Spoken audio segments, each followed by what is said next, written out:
Vending machines. There are over 5.5 million of them in Japan. Whether you're in the street, down an alley, or in a hotel, there's nearly always one in sight.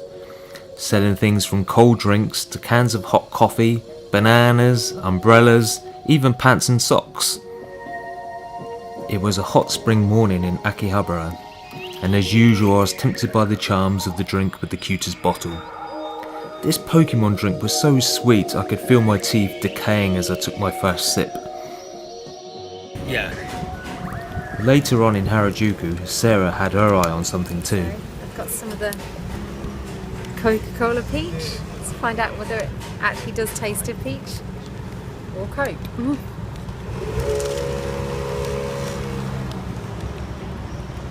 Oh, that's weird.